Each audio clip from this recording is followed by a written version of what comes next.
Oui, Dagban Sylvain, bonjour. Bonjour. Dans sa dernière sortie, le chef de l'État, Faure Eswatini Gnassingbé, pense que les manifestations de l'opposition ne peuvent jamais entraîner une insurrection. Bon, mais dans tous les cas, il faut que nous repositionnons le débat. Nos manifestations ne sont pas faites pour aller à l'insurrection. Nos manifestations sont avant tout destinées à clamer notre ras-le-bol face à l'opinion nationale et internationale. Nos manifestations sont faites pour dire plus haut et fort ce que tout le monde dit plus bas. Et c'est des manifestations citoyennes. Elles n'ont rien d'insurrectionnel. C'est eux qui taxent ces manifestations d'insurrectionnel, de djihadisme, pour pouvoir coller au dos de ces manifestations ce qui préoccupe la communauté internationale de façon à pouvoir jeter du discrédit là-dessus. Donc nous lui disons non, il se trompe. Nous n'avons rien d'insurrection. Nous faisons des manifestations citoyennes pour qu'il puisse prendre la mesure de la situation. Plus tôt il le fera, mieux ce sera pour nous tous.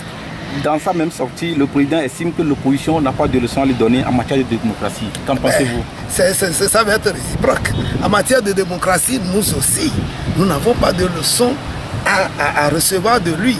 La preuve, c'est que nous tablons sur nos droits constitutionnels.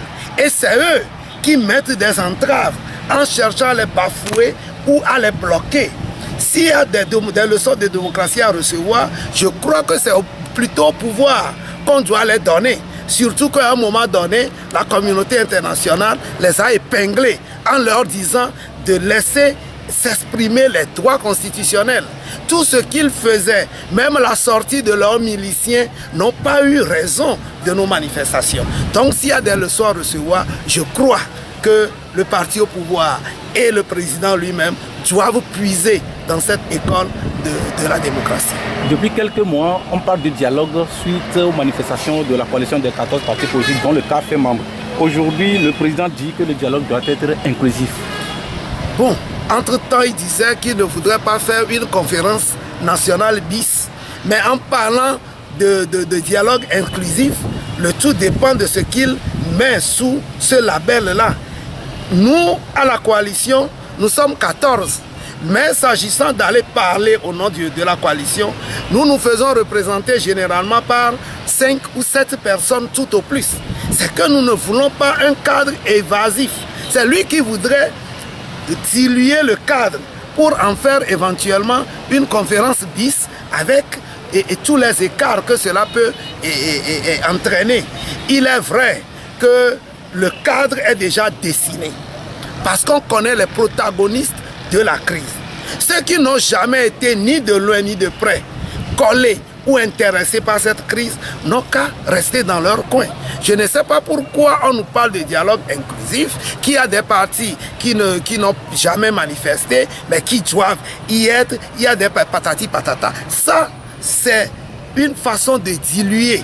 Et lorsqu'ils parlent de dialogue inclusif et qu'il ne voudrait pas une conférence bis, nous lui disons que c'est plutôt une fuite en avant.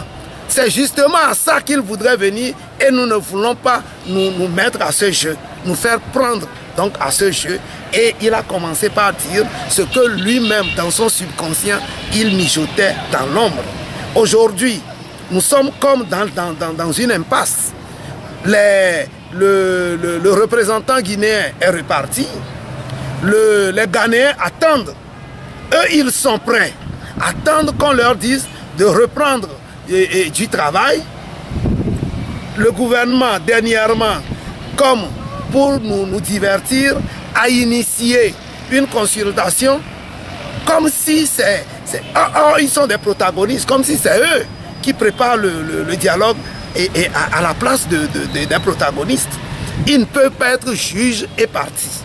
C'est pour cela que nous disons que le gouvernement, dans un premier temps, ne voudrait pas le dialogue.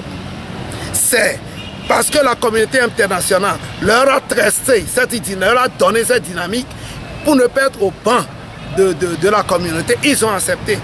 Et ils ont fait leur calcul pour nous amener dans l'impasse dans laquelle nous nous retrouvons aujourd'hui. Donc, Nous n'avons pas de leçons à recevoir d'eux. Ils n'ont qu'à venir puiser dans l'école de la démocratie pour pouvoir remettre les choses en branle de façon à ce que très prochainement nous puissions nous retrouver pour discuter entre citoyens, entre protagonistes réels de la crise. Nous ne voulons aucun autre parti pour venir nous divertir, ou nous ne voulons pas des associations et taillées sur mesure pour venir nous divertir. Nous voulons faire du sérieux et vite. C'est pourquoi je dis encore, plus tôt ce sera, plus tôt nous allons le faire, mieux ce sera pour notre pays.